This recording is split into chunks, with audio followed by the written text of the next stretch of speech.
Двері НАТО не закриють, а Сполучені Штати обстоюватимуть ключові цінності. Державний секретар Ентоні Блінкен заявив, що Москва отримала письмову відповідь на вимоги, висунуті ще у грудні. Він сподівається, що текст документа залишиться конфіденційним. За його словами, до письмової відповіді включили занепокоєння США та союзників щодо дій Росії, які підривають безпеку в Україні та усій Європі. Блінкен наголосив, що готовий продовжувати діалог там, де співпраця можлива, але сподівається на взаємність. Блінкен не став розкривати зміст відповіді, але сказав, що там чітко пояснено основні принципи США, серед яких підтримка суверенітету та незалежності України. Ми чітко наголосили, що є ключові принципи, які ми прагнемо підтримувати і захищати, в тому числі суверенітет та територіальну цілісність України, а також право країн обирати свій шлях гарантування безпеки та участі в альянсах. Наші відповіді були цілком узгоджені з Україною та нашими європейськими союзниками та партнерами, з якими ми консультувалися протягом тижнів. Ми звернулися до них і включили це до остаточної відповіді Москві. We sought their input and incorporated it into the final version delivered to Moscow. Ентоні Блінкен наголосив, що Сполучені Штати нададуть Україні додаткову оборонну допомогу. Він нагадав, що упродовж тижня до Києва доставлено близько 300 тонн боєприпасів та зброї, необхідних для українського війська, а невдовзі будуть нові поставки, зокрема і гелікоптерів. Також згадав, що Балтійські держави отримали дозвіл на постачання до України американської зброї, зокрема ПЗРК «Стінгер». Водночас державний секретар заявив про плани підсилити держави східного флангу НАТО, які, на думку Москви, взагалі мають покинути альянс.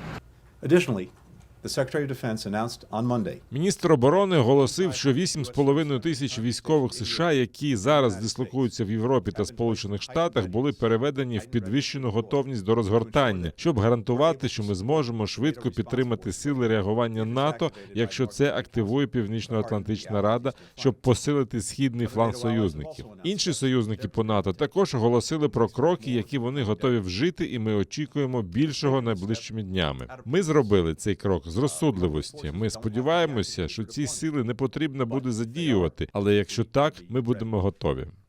Держсекретар Ентоні Блінкен заявив, що очікує особистої відповіді від глави МЗС Росії Сергія Лаврова найближчими днями. Нагадаю, що в грудні минулого року Москва в ультимативній формі вимагала від США та НАТО вивести війська та озброєння з держав Східної Європи та не приймати до альянсу Україну. Після усіх зустрічей представників НАТО та США з російськими делегаціями було наголошено, що кожна держава вправі вільно обирати свій шлях. На Східному фронті жодного ворожого обстрілу. Про це йдеться у зведенні штабу Об'єднаних сил. 26 січня стало 7-ю тихою добою на фронті від початку року. Втім, зазвичай російські окупанти починають гатити в бік українських позицій уже наступного дня. Ситуація в районі проведення операції Об'єднаних сил залишається контрольованою українськими військовослужбовцями. Упродовж минулої доби, 26 січня, та станом на 11 годину поточної доби, з боку російсько-окупаційних військ порушень режиму припинення вогню не зафіксовано. Підрозділи Об'єднаних сил продовжують виконувати визначені завдання з відсічі і стримування збройної агресії Російської Федерації.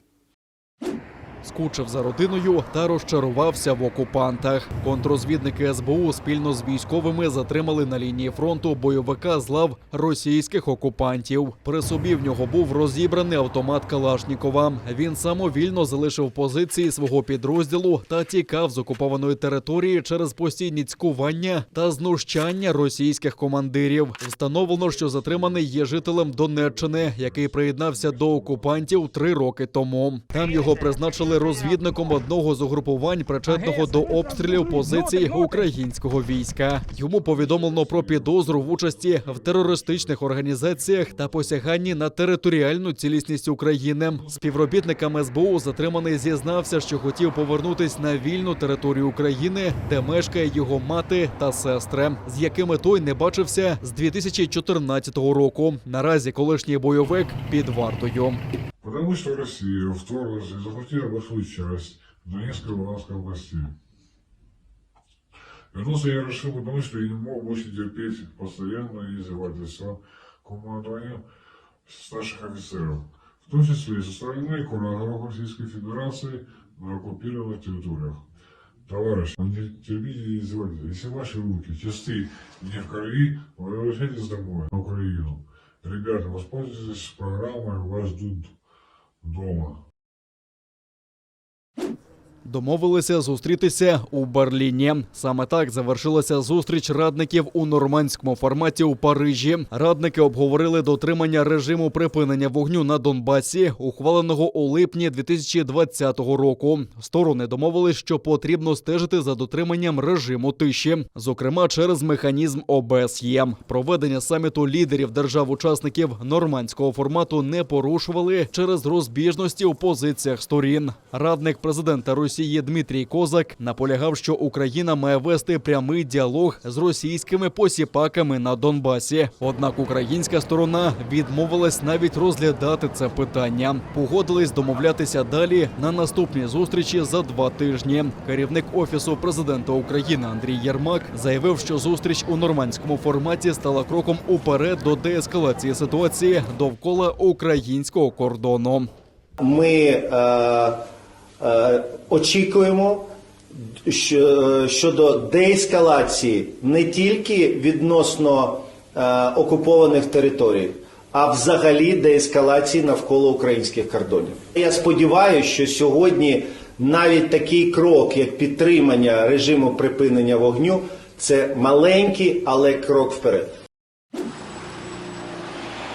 Не бачать білого хліба. Адвокат Назім Шейхмамбетов розповів про умови утримання та харчування бранців з Бахчисарая, яких окупанти визнали винними у тероризмі через нібито причетність до Хізбут Тахрір. Їм присудили терміни від 13 до 18 років за ґратами. Вироки оголосили більше року тому, і лише восени минулого року взялися за розгляд апеляції.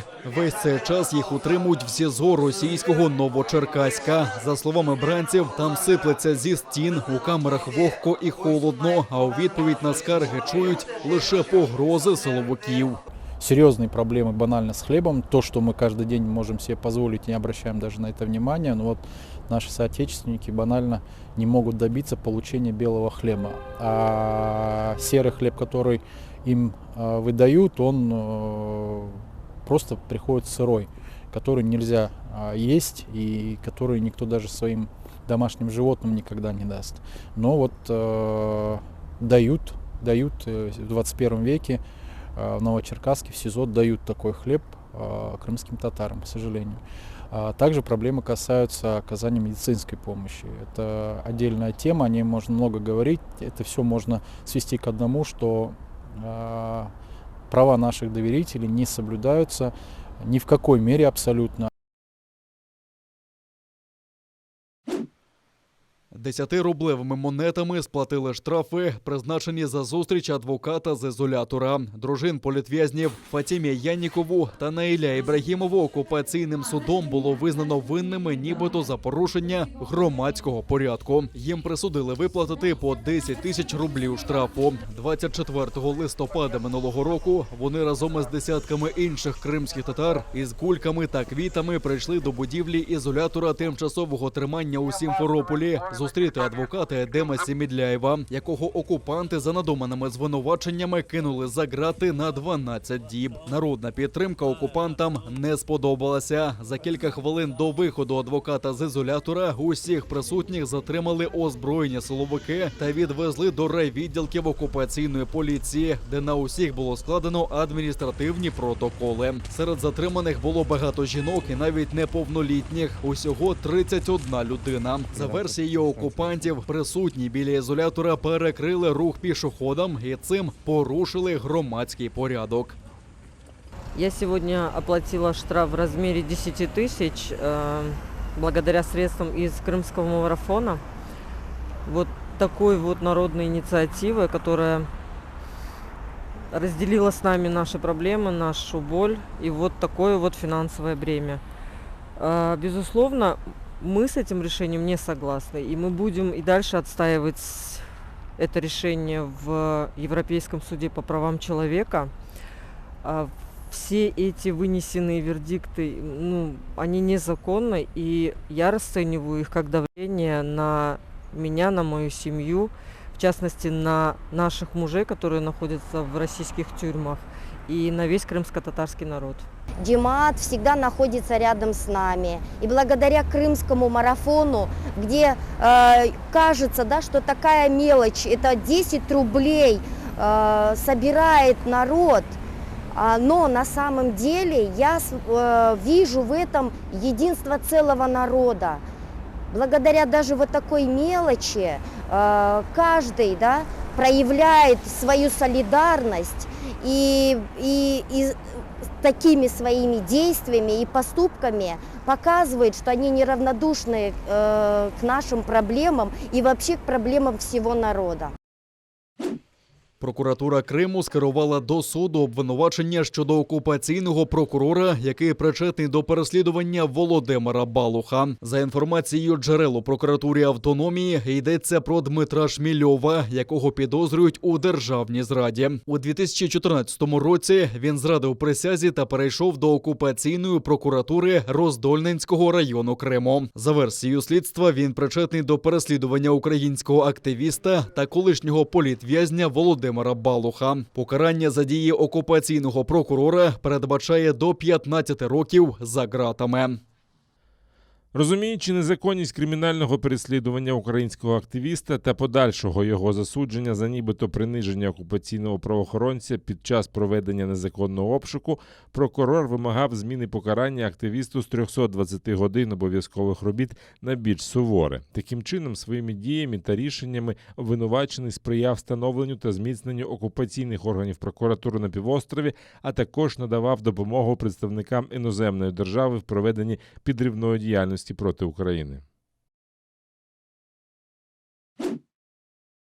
Більше 32 тисяч нових пацієнтів з ковідом виявили на вільній території України. Це найвищий показник з початку пандемії. За даними Міністерства охорони здоров'я, ушпиталення потребували трохи більше 3 тисяч українців. При цьому одужали більше 5 тисяч, а 154 людини пішли з життя від ускладнень. Раніше в МОЗі прогнозували сплеск захворюваності на тлі поширення штаму Омікрон, який значно заразніший, проте менш смертоносніший за попередні варіанти. За словами міністра Віктора Ляшка, кількість добових захворювань може бути удвічі більшою, ніж у жовтні-листопаді. Проте ушпиталені смертей поменшає. Він зауважив, що якщо зростатиме кількість вакцинацій, то Україна значно легше пройде нову хвилю ковіду. Водночас у Центрі громадського здоров'я нагадали, що хронічні хвороби не є протипоказанням до щеплення. Лише гострі стани, в тому числі загрудинний біль тиснучого характеру, набряки, задишка, потребують попередньої консультації лікаря, корекції і потім вакцинації. Люди з онкологічними та аутоімунними захворюваннями мають ризик дуже важко перенести COVID-19, тому їм необхідно щепитися. Втім, якщо людина проходить курс імуносупресивної терапії, вакцинація може бути менш ефективною. Тому варто порадитися з лікарем, коли саме краще зробити щеплення. Сезонна та побутова алергія не є протипоказом до вакцинації. Щепитися можна навіть у період загострення алергії. Інфікування ковідом в окупованому Криму зросли до грудневих показників. За сумнівними підрахунками окупаційної влади півострова, виявлено ще 711 нових випадків захворювання, а 18 кримчан померли від цієї хвороби. На тлі сплеску інфікувань 200 класів у 84 школах переведено на дистанційну форму навчання. Подали в останній момент. Суд Нідерландів отримав від кримських музеїв касаційну скаргу на рішення передати так зване скіфське золото Україні. Наступним кроком є початок попереднього адміністративного процесу, заявив офіційний представник Верховного суду Нідерландів Вінсент Хюнтінг. Утім, дату слухань ще не призначено. Нагадаю, в жовтні минулого року апеляційний суд Амстердама, де проходили слухання по суті у справі про приналежність колекції так так званого скіфського золота, вирішив, що експозиція має повернутися до України. Це безцінна колекція з понад 5000 артефактів з музейного фонду України. Їх вивезли з Криму на експозицію ще до окупації, а потім Москва стала доводити всьому світу, що має на них право. Утім, юристи наголошують, що міжнародне право цілком на боці України. Апеляційний суд сказав, що договір ЮНЕСКО не застосовується, але ми вважаємо, що Україна має право приймати власні рішення та отримати виставку назад до Києва, і це було дуже добре. Ми виграли цей суд за двома підставами. По-перше, за ЮНЕСКО в першій інстанції, а також за внутрішніми нормами публічного права України. Зараз інша сторона не здається, оскільки в будь-якому судовому процесі це дозволено. Звичайно, це дуже важливо для них, це важливо для Росії, тому вони мають оголосити, що підуть до Вищого суду.